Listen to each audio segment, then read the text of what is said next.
రోజు రోజు సోషల్ మీడియాలో సి ఇదిగో ఈ లోఫర్ గాడి వీడియోలు ఎక్కువైపోతున్నాయి.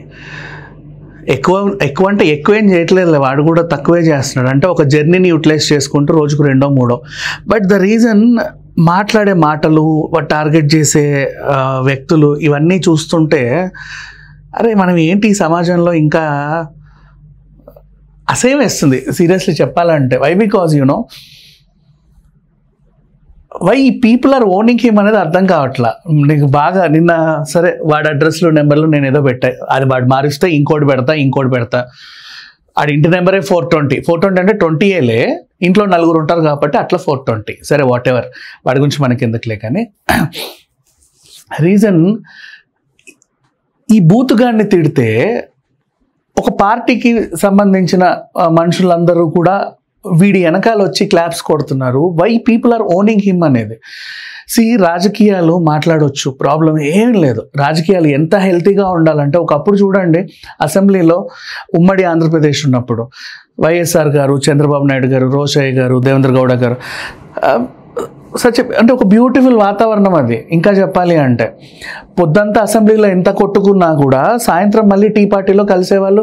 Not bad. లాస్ట్ అన్స్టాపబుల్లో కూడా మీరు చంద్రబాబు నాయుడు గారిని ఇప్పటికీ అడగండి, అన్స్టాపబుల్ అంటే your best friend is YSR, he will tell. చాలా గర్వంగా హ్యాపీగా చెప్పుకుంటాడు.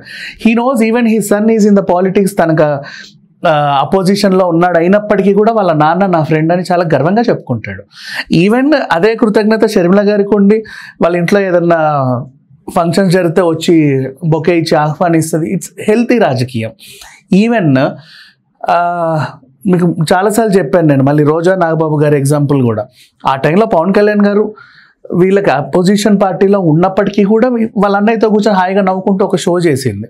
అది కూడా హెల్తీ రాజకీయాలే. ఇంకా చెప్పాలి అంటే ఒక వేడుకలు అందరూ కలుసుకుంటారు, మళ్ళీ అది అవ్వగానే ఎటోళ్ళు అటు ఉండిపోతారు. ఈవెన్ తెలంగాణ రాజకీయాలు కానీ నిన్నమా జూబ్లీ హిల్స్లో ఎలక్షన్స్ అయిపోయింది కదా, నవీన్ యాదవ్ అండ్ వాళ్ళ మావయ్యే మన తలసాని గారు అయినప్పటికీ కూడా ఒక అపోజిషన్ పార్టీలో ఉన్నాడు కాబట్టి పార్టీకి సంబంధించి తనేం సపోర్ట్ చేయలే. కానీ నిన్న బొకే పట్టుకొని వెళ్ళి శాల్వా కప్పి విషెస్ చెప్పాడు. అండ్ మళ్ళీ ఇది ఇంకోలా చూడాల్సిన అవసరం లేదు. నా కుటుంబ సభ్యుడు ఒక అబ్బాయి ఎమ్మెల్యేగా గెలిచాడు, సరే అదొక కృతజ్ఞత భావంతో అండ్ ఒక విష్ చేసే స్వభావంతో హ్యాపీగా వెళ్ళి విష్ చేశాడు. తను కూడా కృతజ్ఞత భావంతో అరే వచ్చాడు మా మామయ్య నన్ను బొకే పట్టుకొని, అంతే. దాంట్లో మళ్ళీ రాజకీయాలు ఉండవు. మళ్ళీ అసెంబ్లీలోకి వస్తే మేబీ తలసాని గారు ఒక పక్క, నవీన్ యాదవ్ ఒక పక్క ఒక సమస్య మీద కొట్లాడవచ్చు, తప్పులేదు. మళ్ళీ సాయంత్రం ఇంటికి వస్తే అరే మామ, అంతే.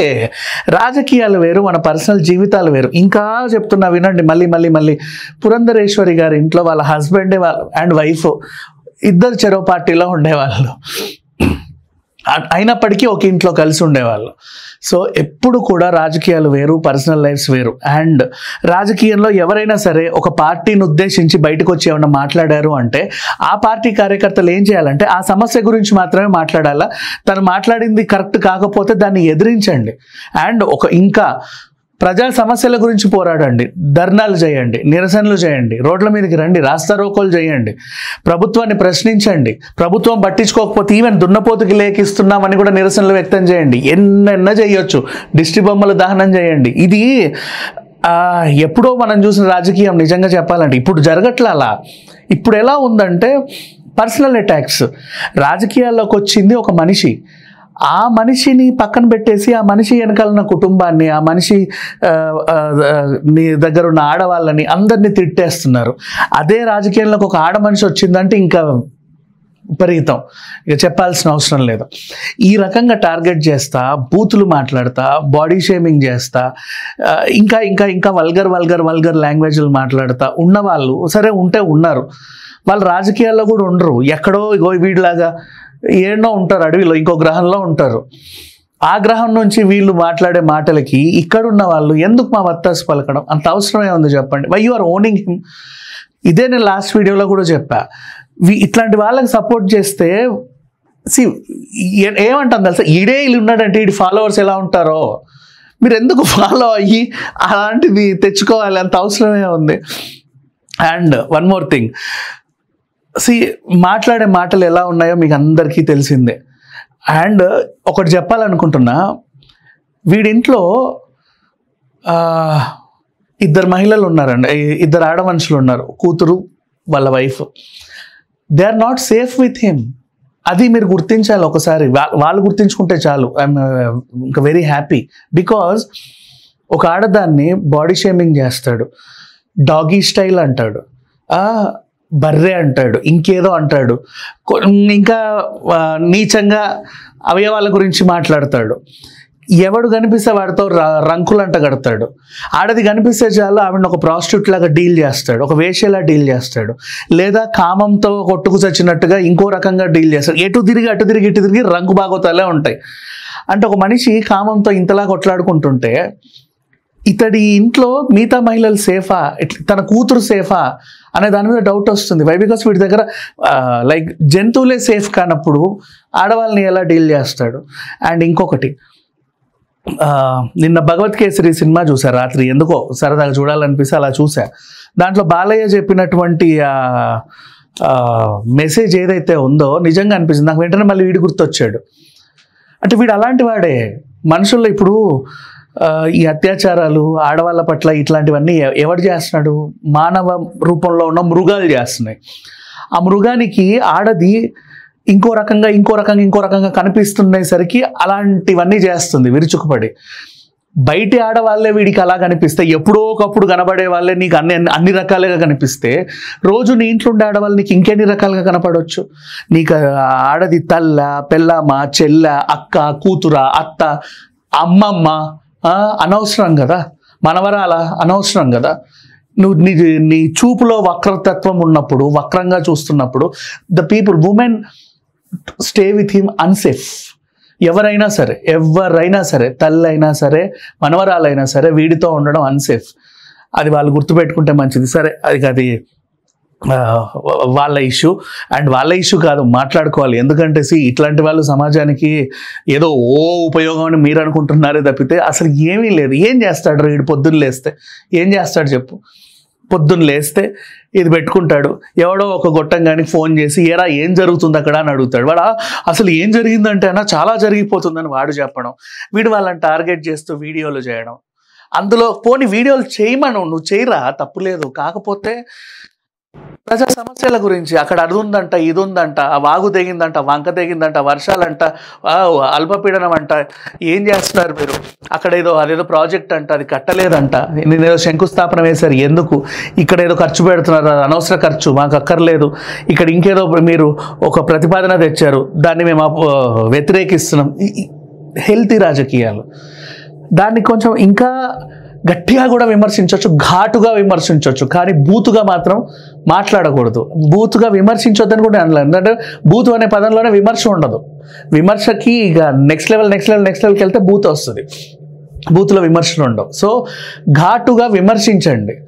ఘాటు విమర్శలు చేస్తే కూడా చాలా హెల్తీగా ఉంటుంది రాజకీయాలు. అంతే, అనండి, తప్పు లేదు. ఒక మాట అనండి, ఒక మాట పడండి, ఇంకో మాట అనండి, ఇంకో మాట పడండి, అలా అలా అలా వెళ్తూ ఉండండి. గెలుపోటములు ఎలక్షన్ టైంలో ఉంటాయి. గట్టిగా అపోజిషన్ వాళ్ళ తప్పులు ఎత్తి చూపండి, వాళ్ళ చేత మీ తప్పులు కూడా ఎత్తి చూపించుకోండి. ఇనఫ్. అది కదా రాజకీయాలు. పొద్దున్న లేస్తే ఎవడో రోడ్డు ఎక్కి బూతులు తిడుతున్నాడు. వీళ్ళు ఎట్లా ఉంటారంటే, వైన్ షాప్ వెనకాల 12:30, 1 అయినా సరే ఇట్లా పడిపోయి ఉంటారు చూడండి. అట్లా వాడు బతుకున్నాడో చచ్చాడో కూడా తెలియదు. బస్ స్టాండ్ దగ్గర, చెత్త కుప్పల దగ్గర పడిపోయి డొర్లుతూ ఉంటారు కొంతమంది. సిగ్నల్ దగ్గర పిచ్చి పిచ్చి బట్టలు వేసుకొచ్చి ఏదో ఒక రకం అంటారు చూసావా? అట్లాంటి వాడు కొంచెం గ్రూమ్ అప్ అయ్యి ఇక్కడ ఉన్నాడు అంతే. జస్ట్ మీకు ముట్టుకుంటే అందుకోలేనంత దూరంలో ఉన్నాడు, అంతకుమించి ఏమీ లేదు. అక్కడికి వెళ్ళి వాడిని ముట్టలేరని కాదు, ఏం చేయలేరని కాదు. కాకపోతే ఏంటంటే మనకంటూ కొన్ని చట్టాలు ఇవన్నీ ఉన్నాయి కాబట్టి కొంచెం అంతే, అంతమించి ఏమీ లేదు. బట్ వాట్ ఎవర్, ఒకటి మాత్రం గుర్తుపెట్టుకోండి, సోషల్ మీడియా వచ్చిన తర్వాతే ఇట్లాంటి కుక్కలు ఎక్కువయ్యారు. సారీ, నేను అనవసరంగా కుక్కలను అవమానించినట్టుంది, కుక్కలారా క్షమించండి. ఇట్లాంటి వాళ్ళు ఎక్కువయ్యారు వచ్చిన తర్వాత. వీళ్ళకంటూ వేరే పనులేం ఉండవు, ఉన్న పనులు కూడా చేసుకోరు.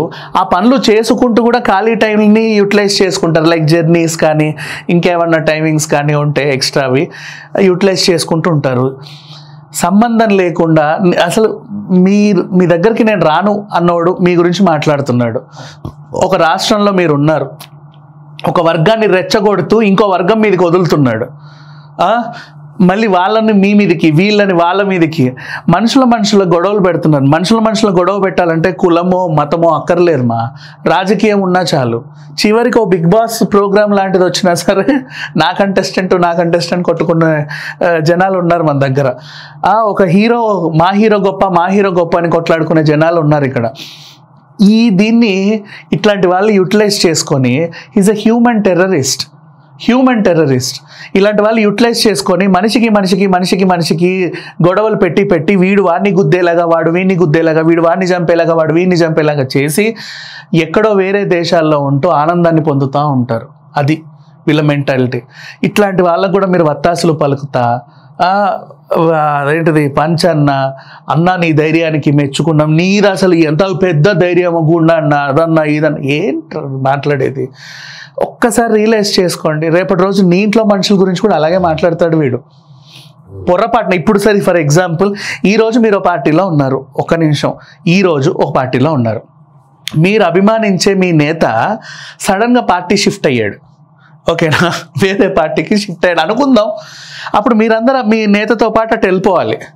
అప్పుడు వీడి బూతులన్నీ మీకు కూడా వస్తాయి, మీ ఇంట్లో వాళ్ళని కూడా అలాగే తిడుతూ ఉంటాడు. మీకు అర్థం అవ్వట్లా. అది ఒక్కసారి గుర్తుపెట్టుకోండి. రాజకీయాలు ఎప్పుడూ శాశ్వతం కాదు. ఎవరు ఏ పార్టీలో కూడా శాశ్వతం కాదు. మీరు అభిమానించే నేత ఈరోజు ఇక్కడ ఉండొచ్చు, రేపు ఇంకో చోట ఉండొచ్చు, ఎల్లుండి ఇంకో చోట ఉండొచ్చు. కొంతమంది నిజంగా బాగా ఇదితో ఆత్మాభిమానంతో అక్కడే ఉండొచ్చు, చెప్పలేము ఎప్పుడు ఏమవుతుంది. లేదా మీ నేత అక్కడ ఉన్నా సరే మీరు మారొచ్చు. సమ్ టైమ్స్ ఒక పార్టీలో మీరు ఉన్నంత వరకే మీరు వీడిని ఏదో అనుకుంటున్నారు, కానీ మీరు పొర్రపాటున కొంచెం అటు ఇటు షిఫ్ట్ అయినా సరే వీడు మాట్లాడేవన్నీ మీకు తగులుతాయి. అంటే కోరి ఒక మనిషిని పెంచి పోషించి అనిపించుకున్నాం, అంత అవసరమా? మరి అంత ఇదిలో ఉన్నామా చెప్పండి? మన రాష్ట్రంలో ఉన్న సమస్యలు మనకి చాలు కదా, ఇనఫ్ కదా. ఎక్కడో ఉన్న ఈసోంటి లోఫర్ గడి కోసం ఇలాంటి వాళ్ళని ఊరికే ఎంకరేజ్ చేసి వాడి వీడియోలకు లైకులు కొట్టి వాళ్ళ ఇంటర్వ్యూలకు ఎంత బాగా చెప్పాడో, ఎందుకు ఏం చెప్తాడు వాడు? ఉపయోగం ఏముంది చెప్పు? వాడి మాటల్లో ఎవడైనా ఎడ్యుకేట్ అయినోడు ఉన్నాడా? కనీసం ఒక్కడిని చూపించండి, ఒక్కడన్నా ఎడ్యుకేట్ అయినోడు, వీడి మాటలకి మోటివేట్ అయ్యి వాడేదో మంచి గొప్ప స్థాయిలో ఉన్నాడు, ఒక్కడున్నాడా? ఎవడూ లేడు, ఉండడు కూడా. ఫాలో అయితే మీ తత్వం కూడా మారిపోతూ ఉంటుంది. బూతులే కావాలంటే ఈ మధ్య ఓటీటీల్లో సినిమాల్లో బోల్డ్ అన్నీ వస్తున్నాయి. అంతకు మించి ఇలాంటి వాళ్ళు కూడా ఉంటారు. వెతికి వీళ్ళ నుంచి మనం ఎందుకు చెడిపోవాలి? మీరెందుకు చెడిపోతున్నారు చెప్పండి? రేపు మిమ్మల్ని చూసి మీరు ఫాలో అవుతారు. ఏదో డాడీ రోజు వీడిని బాగా చూస్తున్నాడు, మీ పిల్లలు కూడా చూస్తారు. అవన్నీ నేర్చుకొని నిన్నే అంటాడు, ఒరే డాడీ బోసిడీకే అంటాడు. ఎలా ఉంటుంది చెప్పండి మీకు? ఎక్కడ నేర్చుకున్నారు అంటే, రోజు నువ్వు ఏమన్నా చూస్తున్నావు కదా నాన్న, నేను కూడా వాడిని చూస్తే వాడు అలా అన్నాడు, అదేదో బాగుందని నేను నిన్ను అనేసాను అంటాడు. అట్లా ఉంటుంది. సో వద్దు. వీలైనంత వరకు అన్ఫాలో హిమ్, ఫాలో చేయడం మానేయండి. వాడు మొరుగుతాడు. ఇప్పుడు నా వీడియో చూసి కూడా వాడు మళ్ళీ ఏదో అంటానే ఉంటాడు. నేను ఏదో అంటా, it's okay, let him do his own videos. పర్లా. ఇప్పుడు అలానే మీరు అందరు నాకు కూడా సపోర్ట్ చేసి వాడి మీద చేయాల్సిన అవసరం, I don't want any kind of support. వీలైనంత వరకు ఇట్లాంటి వాళ్ళని సమాజం నుంచి బహిష్కరించుకుంటూ కొంచెం ఒక్కసారిగా చేయలేరులేండి. ఎందుకంటే చాలామంది వీడికి ఆ బూత్లకు అడిక్ట్ అయిన వాళ్ళు కూడా ఉన్నారు. సో మెల్లిమెల్లిగా ఒక మందు మానేసినట్టు, స్లోగా ఒక సిగరెట్ మానేసినట్టు, ఒక వ్యసనం, ఇది ఒక వ్యసనమే కదా. ఈ బూత్ వ్యసనాన్ని కూడా మెల్లిమెల్లిగా మానుకుంటే ఇట్స్ వెరీ హెల్తీ మనకి, అంతే. నెక్స్ట్ జనరేషన్లో ఇట్లాంటివన్నీ ఫాలో అవ్వకుండా ఉంటే better. Thank you so much.